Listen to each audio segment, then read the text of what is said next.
How the Quizma wins the room, the quiet advantage. Welcome to the Sigma Evolution channel, where the focus isn't on being louder, tougher, or more mysterious. It's on leverage, on understanding why certain people enter a room and the dynamics quietly shift.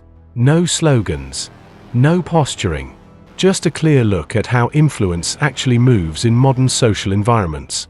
Most people treat social life like a volume knob. Turn it up, dominate the space, call it confidence. Or turn it down, disappear politely, call it independence.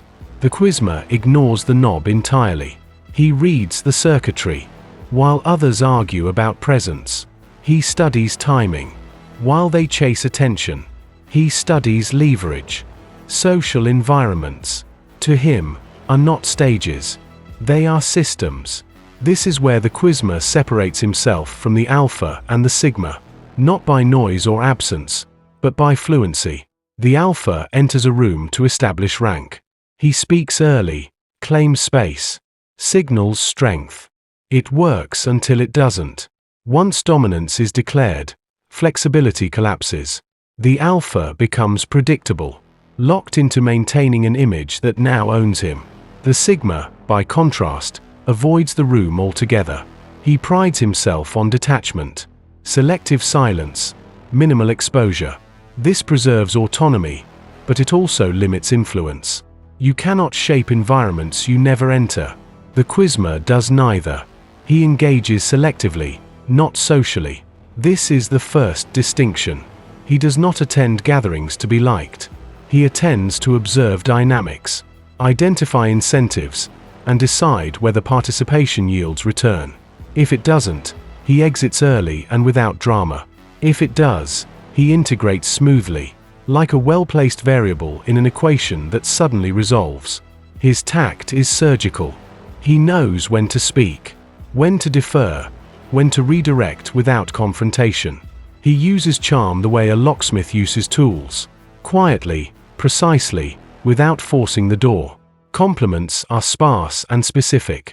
Humor is dry, often self-effacing, just enough to lower defenses. Sarcasm appears briefly, never to wound, always to signal intelligence without arrogance. People feel understood in his presence, which is rare, and therefore valuable.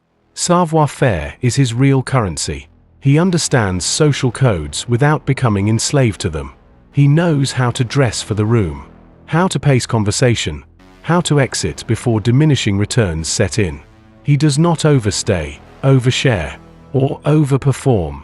Each interaction leaves people slightly more curious than satisfied.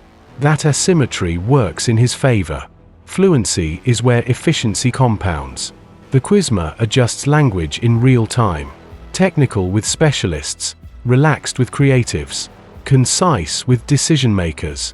He mirrors tone without mimicking personality. This is not manipulation. It is calibration. People trust him because he meets them where they are, not where his ego wants to be.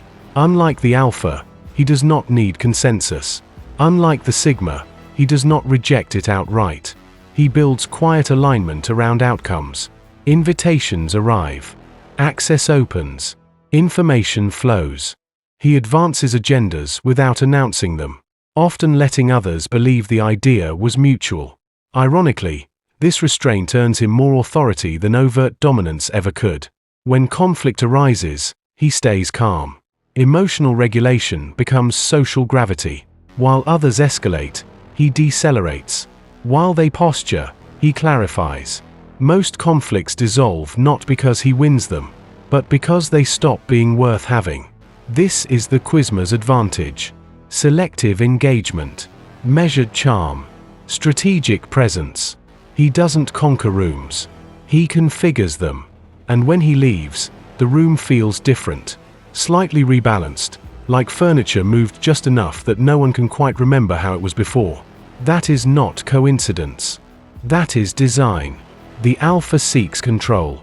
The Sigma seeks distance. The Quizma seeks positioning. And in social environments, positioning beats volume every time.